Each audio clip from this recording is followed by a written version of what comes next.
Globalisation hook. हे दोस्त, कभी सोचा है कि ये फोन जो आपके हाथ में है, या शायद कॉफी जो पी रहे हो, या इवन जो म्यूजिक सुनते हो, हाँ वो दुनिया भर से ट्रैवल करके आप तक कैसे पहुंचा?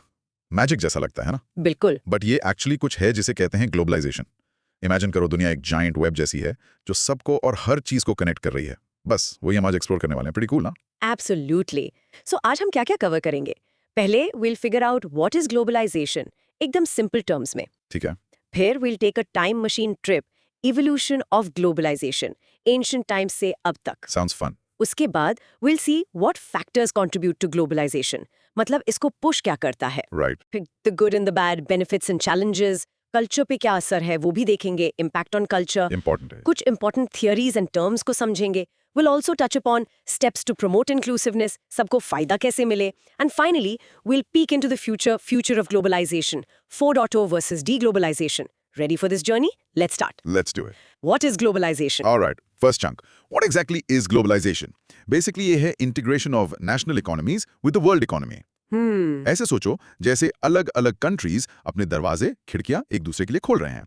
इसमें दो वर्ड्स याद रखना, इंटीग्रेशन जुड़ना, एंड फ्री फ्लो बिना रोक टोक के मूवमेंट। करेक्ट। और ये इंटीग्रेशन सिर्फ पैसों या इकोनॉमी का नहीं है, मतलब it happens in politics and society too. अच्छा। फ्री फ्लो किस चीज का? आइडियाज, इंफॉर्मेशन, कैपिटल यानी इन्वेस्टमेंट के लिए पैसा, गुड्स जैसे आपका फोन, सर्विसेज जैसे कॉल सेंटर्स, और even people moving across borders. Okay. For example, जब एक फॉरेन कंपनी इंडिया में फैक्ट्री लगाती है, वो है फॉरेन डायरेक्ट इन्वेस्टमेंट यानी FDI। ये इकोनॉमिक इंटीग्रेशन का एग्जाम्पल है। राइट। या जब हम बाहर के देशों को सॉफ्टवेयर सर्विसेज देते हैं, वो सर्विसेज का फ्री फ्लो है। एक फेमस थिंकर है कोफी एनन, उन्होंने कहा arguing against globalization is like arguing against the laws of gravity.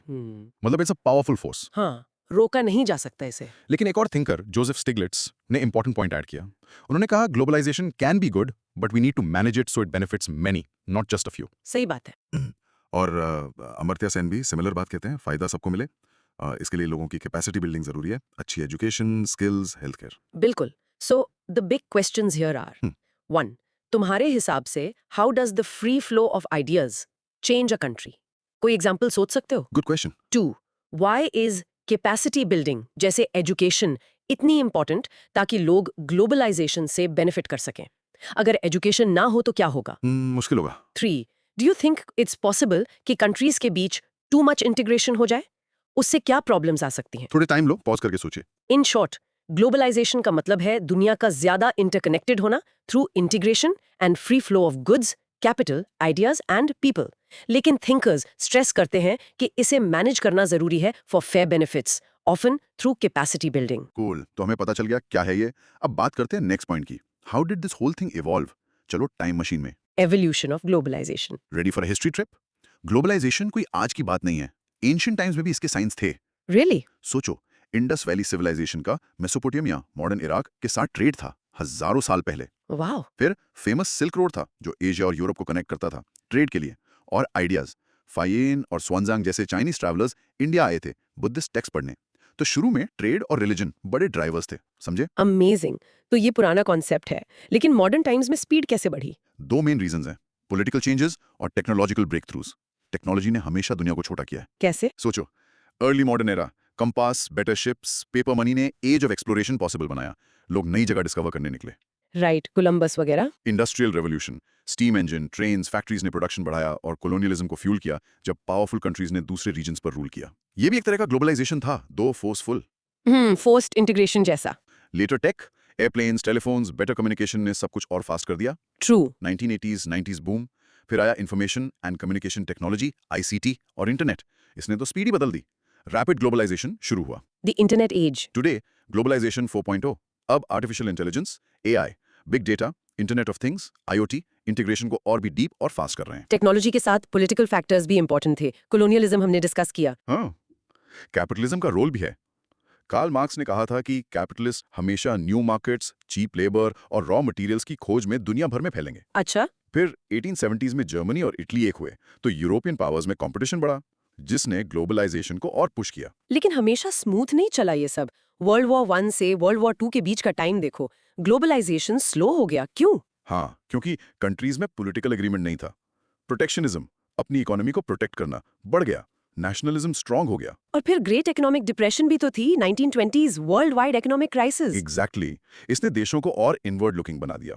सुना है इसने इंडिया के लीडर्स लाइक नेहरू को भी इन्फ्लुएंस किया था कि इंडिपेंडेंस के बाद क्लोज्ड इकोनॉमी रखें। इंटरेस्टिंग। एग्जैक्टली फिर WWI के बाद नहीं हो पाई, इंटरनेशनल ऑर्गेनाइजेशंस बने, UN, वर्ल्ड बैंक, IMF, इन्होंने फिर से ग्लोबलाइजेशन को सपोर्ट किया। Okay.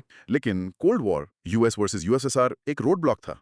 Soviet union closed economy चाहता था, US ओपन मार्केट प्रमोट कर रहा था। और फिर 1990s the big shift, technology, ICT, internet के साथ पॉलिटिकल चेंजेस भी हुए। हाँ, सोवियत यूनियन कोलैप्स हुआ, वॉशिंगटन कंसेंसस आया जिसमें free market policies like liberalization, privatization, globalization, LPG को बढ़ावा मिला। और इंडिया ने भी अपनी इकोनॉमी खोली बैलेंस ऑफ पेमेंट्स क्राइसिस के कारण, राइट? जी। जब फॉरेन रिजर्व्स ऑलमोस्ट खत्म हो गए थे। बिल्कुल, developing countries like India and China ने इस फेज का खूब फायदा उठाया।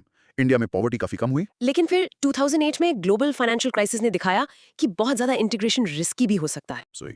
उसके बाद इकोनॉमिक स्लोडाउन, माइग्रेशन से cultural issues, xenophobia, fear of foreigners। हाँ, ब्रेक्जिट, US में मेक अमेरिका ग्रेट अगेन जैसी पॉलिसीज, डीग्लोबलाइजेशन का ट्रेंड शुरू हुआ। फिर कोविड-19 20 आया जिसने सेल्फ सफिशिएंसी, आत्मनिर्भर भारत की इंपॉर्टेंस हाईलाइट की।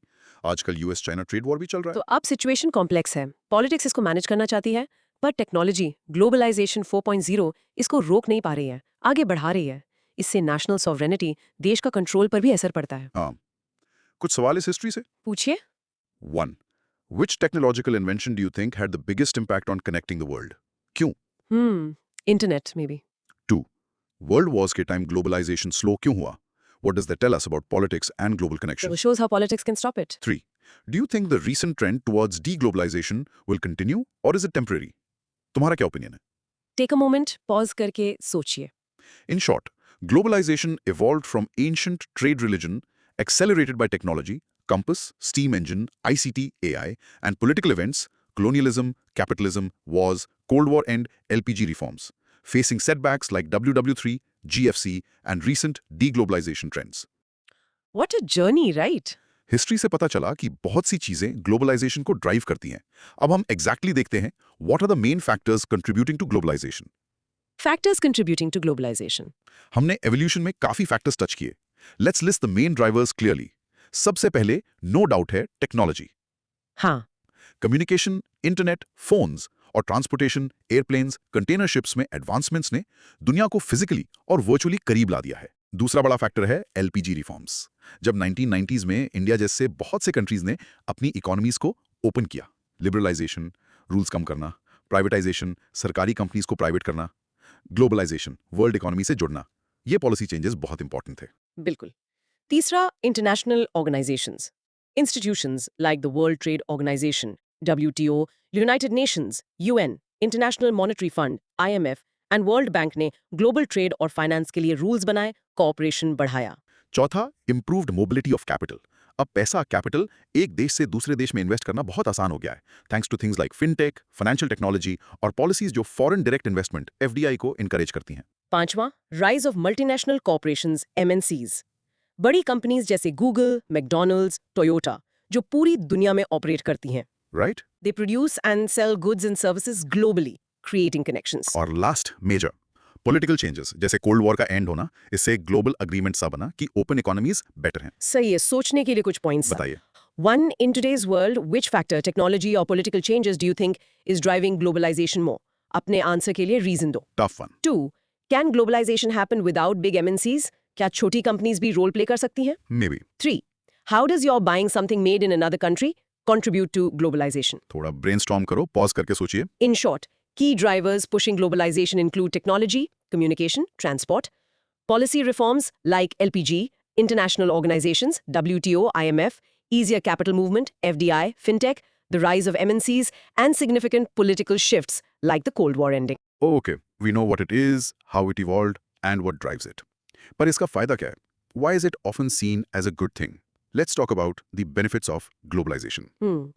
ग्लोबलाइजेशन के काफी बेनिफिट्स हैं अलग अलग एरियाज में। हाँ। सबसे बड़ा शायद इकोनॉमिक ग्रोथ है। कंट्रीज अपने कंपैरेटिव एडवांटेज का यूज कर सकती हैं, मतलब जो चीज वो सबसे एफिशिएंटली बना सकते हैं उस पर फोकस करना और बाकी चीजें ट्रेड करना। इससे ग्लोबल ट्रेड बढ़ता है। जैसे इंडिया का IT सर्विस सेक्टर, BPO वगैरह। हाँ बिल्कुल, वो एक क्लासिक एग्जाम्पल है। हाँ। और इससे जुड़ी है टेक्नोलॉजिकल एडवांसमेंट। जब कंट्रीज इंटरैक्ट करती हैं तो कोलैबोरेशन, इनोवेशन और नॉलेज शेयरिंग बढ़ता है। Right, think about Indian engineers working in silicon valley या न्यू मेडिकल टेक्नोलॉजीज जो पूरी दुनिया में यूज होती हैं। एग्जैक्टली। फिर है cultural exchange.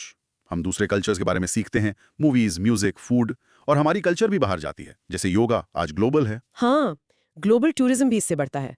This often leads to improve standard of living क्योंकि हमें ज्यादा वैरायटी के प्रोडक्ट्स और सर्विसेज मिलते हैं, often cheaper due to competition. Education and knowledge sharing भी इंप्रूव होता है। यूनिवर्सिटीज कोलैबोरेट करती हैं, स्टूडेंट्स अब्रॉड पढ़ने जाते हैं, रिसर्चर्स साथ काम करते हैं। और कम्युनिकेशन तो कितना ईजी हो गया है। Enhanced communication and connectivity thanks to digital tech makes things like remote work possible. Even on big global issues environmental cooperation बढ़ता है। प्रॉब्लम्स लाइक क्लाइमेट चेंज या ओजोन लेयर डिप्लीशन को कोई एक देश अकेला सॉल्व नहीं कर सकता। सही। International agreements like the Paris agreement globalization के कारण ही पॉसिबल हैं। पॉलिटिकली एंड सोशली भी बेनिफिट्स हैं। Ideas like democracy, human rights, gender equality spread होते हैं। ट्रेड में increased trade and market access मिलता है क्योंकि टैरिफ्स, इंपोर्ट टैक्सेस और बैरियर्स कम होते हैं। और इकोनॉमिक ग्रोथ से जॉब क्रिएशन और पॉवर्टी रिडक्शन भी होती है। जैसे हमने देखा इंडिया में पॉवर्टी रेट कम हुआ आफ्टर 1991 रिफॉर्म्स। राइट, और हेल्थ इंप्रूवमेंट भी एक बेनिफिट है। बेस्ट मेडिकल प्रैक्टिसेस शेयर होती हैं, पेंडेमिक रिस्पॉन्स कोऑर्डिनेट हो सकता है, मेडिकल टूरिज्म होता है। अब थोड़ा reflection time. Okay, 1.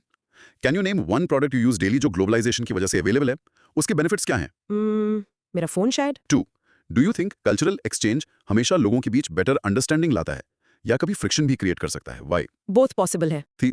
Of all these benefits, which one do you think is the most important for a developing country like India? Pause करके सोचिए, what do you think? In short, globalization brings numerous benefits like economic growth via comparative advantage, tech progress, cultural exchange, better living standards, enhanced education and communication, environmental cooperation, spread of liberal ideas, more trade, job creation, poverty reduction, and health improvements. तो काफी positive points है, लेकिन जैसा मैंने पहले कहा, हर सिक्के के दो पहलू होते हैं। ग्लोबलाइजेशन के कुछ सीरियस चैलेंजेस भी हैं। Let's dive into the challenges of globalization. Challenges of globalization. हाँ, चैलेंजेस इंपॉर्टेंट है समझने के लिए। सबसे पहला और शायद सबसे डिबेटेड है इकोनॉमिक इनइक्वालिटी। ग्लोबलाइजेशन के बेनिफिट्स सब तक इक्वली नहीं पहुंचते। जिनके पास पहले से स्किल्स, एजुकेशन या कैपिटल है, वो ज्यादा फायदा उठा लेते हैं। इससे रिच और पुअर के बीच गैप बढ़ सकता है। Connected to this is job displacement. Economics में एक कॉन्सेप्ट है रिकार्डोज लॉ ऑफ कंपैरेटिव एडवांटेज। इसके हिसाब से कंपनीज मैन्युफैक्चरिंग वहां शिफ्ट करती हैं जहां कॉस्ट कम हो। सही। इससे डेवलप्ड कंट्रीज में मैन्युफैक्चरिंग जॉब्स कम हो सकती हैं, जैसे यूएसए, चाइना, मेक्सिको जाना। इंडिया का मैन्युफैक्चरिंग सेक्टर भी समटाइम्स स्ट्रगल करता है बिकॉज शायद हमारा कंपैरेटिव एडवांटेज सर्विसेज में ज्यादा है। राइट। एनवायरनमेंट पर भी नेगेटिव इम्पैक्ट हो सकता है। एनवायरमेंटल डेग्रेडेशन। जब इंडस्ट्रीज बढ़ती हैं ग्लोबली, तो रिसोर्स यूज बढ़ता है, पोल्यूशन हो सकता है, बायोडाइवर्सिटी लॉस हो सकता है अगर सस्टेनेबल प्रैक्टिसेस फॉलो ना की जाए। एक और बड़ा कंसर्न है लॉस ऑफ कल्चरल आइडेंटिटी। जब ग्लोबल ऑफन वेस्टर्न कल्चर हर जगह फैलता है तो local traditions, languages, food habits पर खतरा आ सकता है। इसे कहते हैं वेस्टर्नाइजेशन या होमोजेनाइजेशन, सब कुछ एक जैसा हो जाना। कभी कभी एक्सप्लॉयटेशन ऑफ लेबर भी होता है। कुछ कंपनीज ऐसे कंट्रीज में प्रोडक्शन शिफ्ट करती हैं जहां लेबर लॉज वीक होते हैं, वर्कर्स की सैलरी कम होती है या वर्किंग कंडीशंस अनसेफ होती हैं। बांग्लादेश की गारमेंट इंडस्ट्री का एग्जांपल समटाइम्स दिया जाता है। हेल्थ रिस्क्स भी हैं। Rapid spread of infectious diseases जैसे कोविड-19 ने दिखाया कि इंटरकनेक्टेड वर्ल्ड में बीमारियां कितनी तेजी से फैल सकती हैं। हाँ, बिल्कुल। फिर टैक्स अवॉइडेंस बाय एमएनसीज भी एक इशू है, जिसे BEPS, base erosion and profit shifting कहते हैं। कंपनीज प्रॉफिट्स को लो टैक्स कंट्रीज में शिफ्ट करके टैक्स बचाने की कोशिश करती हैं। माइग्रेशन और कल्चरल डिफरेंसेस से कभी-कभी पॉलिटिकल और सोशल अनरेस्ट या जेनोफोबिया, बाहर वालों से डरना भी बढ़ सकता है। और हमारी डिजिटल डिपेंडेंसी से साइबर सिक्योरिटी थ्रेट्स और डेटा प्राइवेसी के इश्यूज भी बढ़ गए हैं। हाँ, और हमने पहले भी मेंशन किया इरोजन ऑफ नेशनल सॉवरेनिटी। जब इंटरनेशनल ऑर्गेनाइजेशंस लाइक आईएमएफ अपनी कंडीशंस लगाती हैं या ग्लोबल टेक कंपनीज का इन्फ्लुएंस इतना बढ़ जाता है कि देश के अपने डिसीजंस पर असर पड़ता है। काफी चैलेंजेस हैं। Time for some critical thinking. पूछिए। 1. Which challenge of globalization do you think impacts your life or community the most? कैसे? शायद कल्चरल आइडेंटिटी लॉस या inequality. 2. Can we enjoy the benefits of globalization, जैसे cheaper products, without causing environmental degradation? How? क्या steps लिए जा सकते हैं? Balance करना होगा। We protect its local culture while still being open to the world. क्या balance possible है? ठीक, ये इंपॉर्टेंट क्वेश्चन है, पॉज करके सोचिए। In short, globalization's challenges include economic inequality, job losses in some sectors, environmental damage, potential loss of cultural identity, labor exploitation's risks, faster disease spread, tax avoidance by MNCs, social unrest, cyber threats, and erosion of national control. Challenges हैं तो solutions भी होने चाहिए, right? How can we make globalization more inclusive ताकि benefit सब तक पहुंचे? Let's discuss steps to promote inclusiveness. Steps to promote inclusiveness. हाँ, ये बहुत इंपॉर्टेंट है। वापस अमर्त्य सेन और जोसेफ स्टीग्लिट्ज की बात से याद करते हैं। मेन आइडिया है कैपेसिटी बिल्डिंग, लोगों को केपेबल बनाना, और प्रोटेक्टिंग सपोर्टिंग द वनरेबल, जो लोग पीछे रह सकते हैं उनकी मदद करना। Inclusive policy frameworks. ऐसे रूल्स बनाना जो सबका ध्यान रखें, जैसे प्रोग्रेसिव टैक्सेशन, अमीरों पर ज्यादा टैक्स। ठीक है। एजुकेशन एंड स्किल डेवलपमेंट, सबसे इंपॉर्टेंट, लोगों को क्वालिटी एजुकेशन और रेलेवेंट स्किल्स देना ताकि वो ग्लोबल इकोनॉमी में पार्टिसिपेट कर सकें। Definitely. Support for SMEs, small and medium enterprises, छोटे बिजनेसेस को हेल्प करना, लोन, ट्रेनिंग, मार्केट एक्सेस देना। हाँ, ये जरूरी है। सोशल सेफ्टी नेट्स, जो लोग जॉब्स खो देते हैं या वीक हैं, एल्डरली, अनएम्प्लॉयड, उनके लिए सपोर्ट सिस्टम बनाना, like unemployment benefits, pensions. Good point. Fair trade agreements, ensure करना कि ट्रेड डील्स डेवलपिंग कंट्रीज के लिए भी फेयर हों, उनका एक्सप्लॉयटेशन ना हो, नियो कॉलोनियलिज्म से बचना।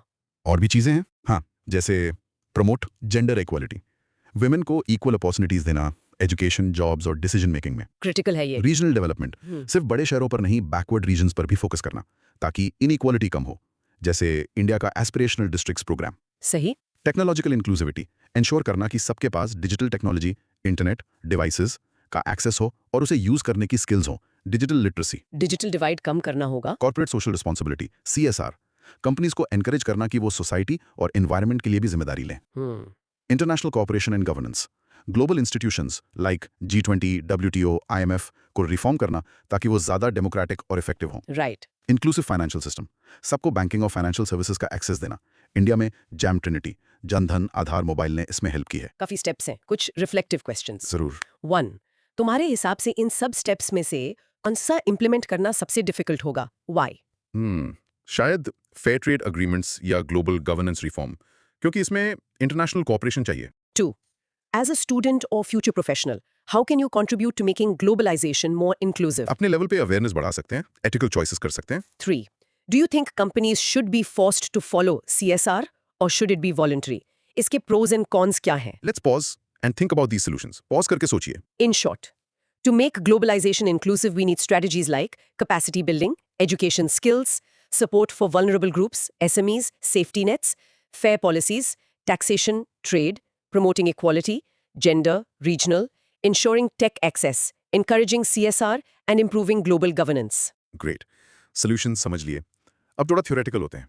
ग्लोबलाइजेशन को एक्सप्लेन करने के लिए कुछ अलग-अलग थ्योरीज और टर्म्स यूज होते हैं।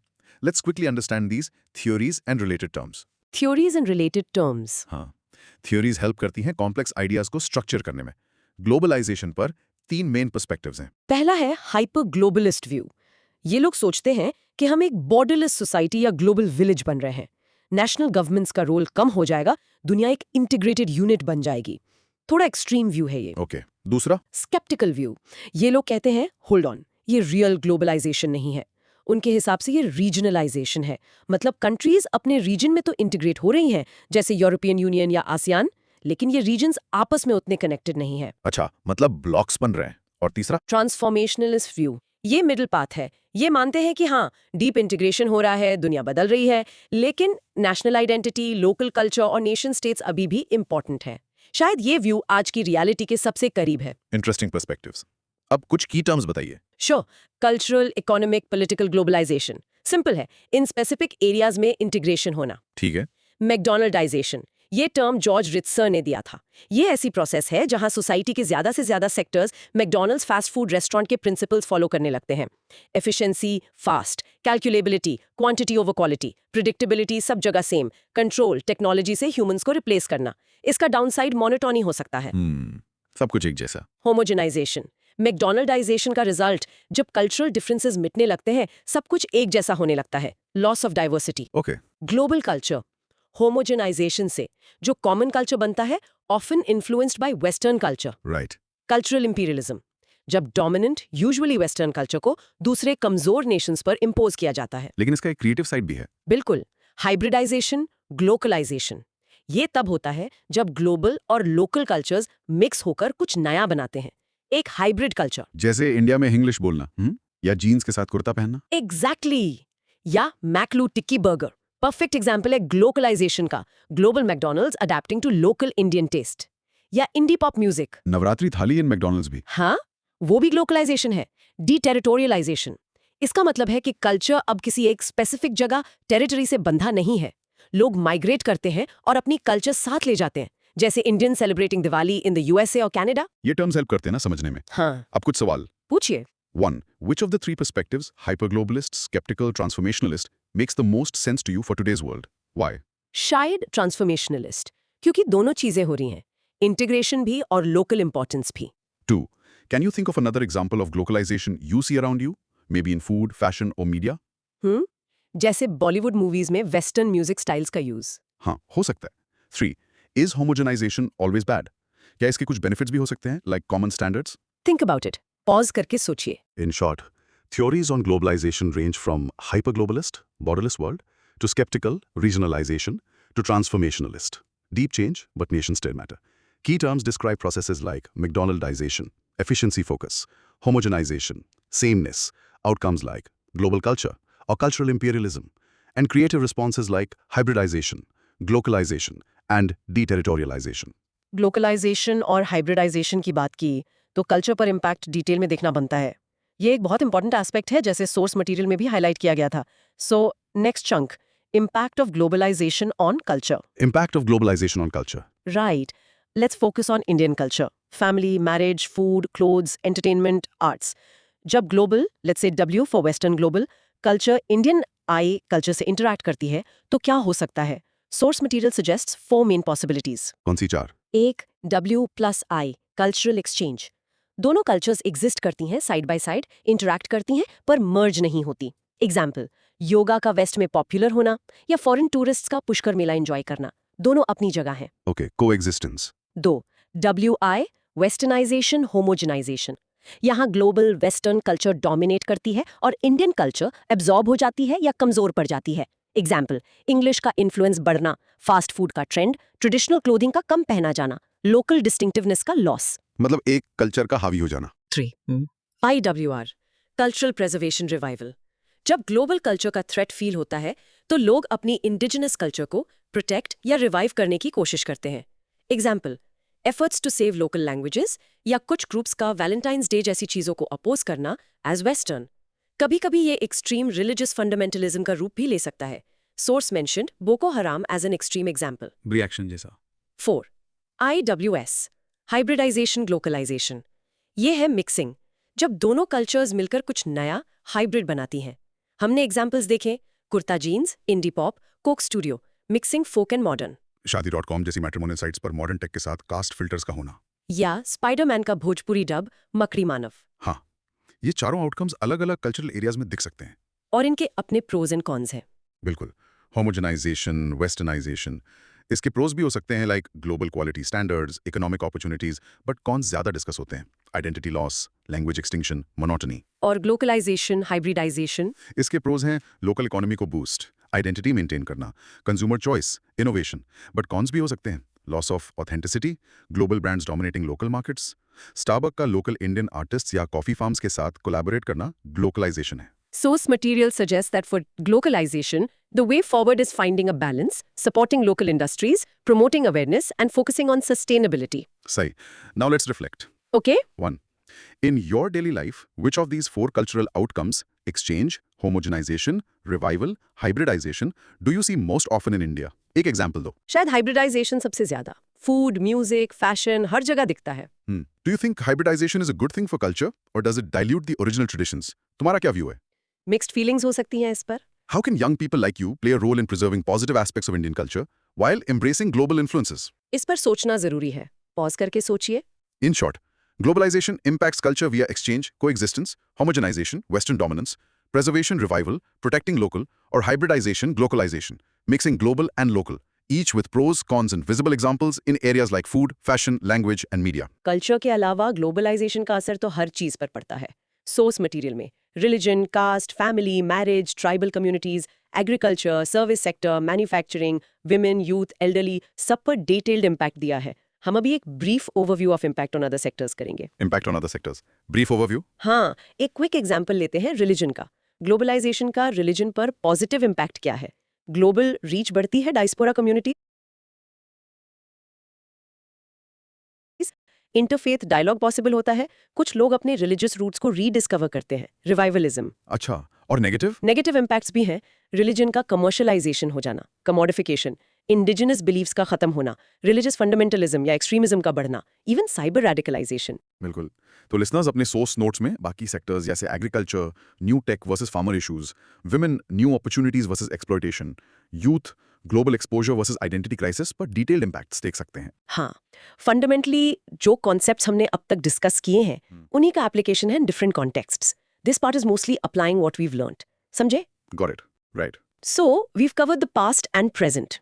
अब सबसे exciting part, future क्या है? What's next for globalization? Let's explore the future of globalization. Future of globalization. Future में दो major almost opposing forces काम कर रही हैं। पहला है globalization 4.0. ये new technologies, AI, IoT, big data, 5G से driven है। इसके पोटेंशियल बेनिफिट्स क्या है? और better connectivity, higher productivity, digital public services का expansion like online education, telemedicine, growth of startup ecosystems, even better environmental management through data. Sounds good, right? हाँ, पर इसके challenges भी हैं।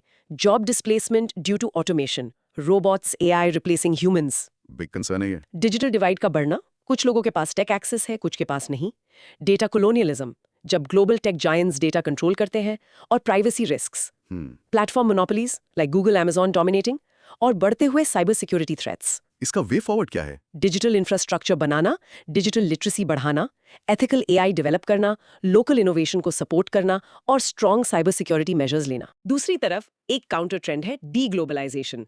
ये ग्लोबल इकोनॉमिक इंटीग्रेशन का उल्टा है।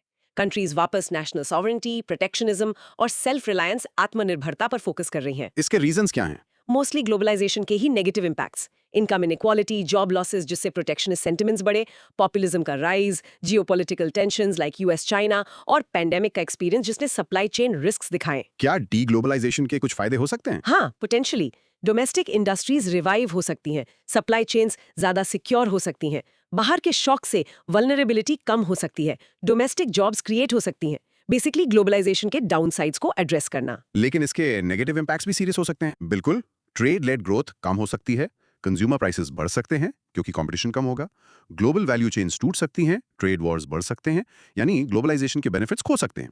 इसका वे फॉरवर्ड क्या है? शायद एक balanced approach, trade partners diversify करना, regional integration like within South Asia पे फोकस करना, टेक्नोलॉजी में इन्वेस्ट करना टू स्टे कंपेटिटिव, और ग्लोबल इंस्टीट्यूशंस WTO, IMF को रिफॉर्म करना।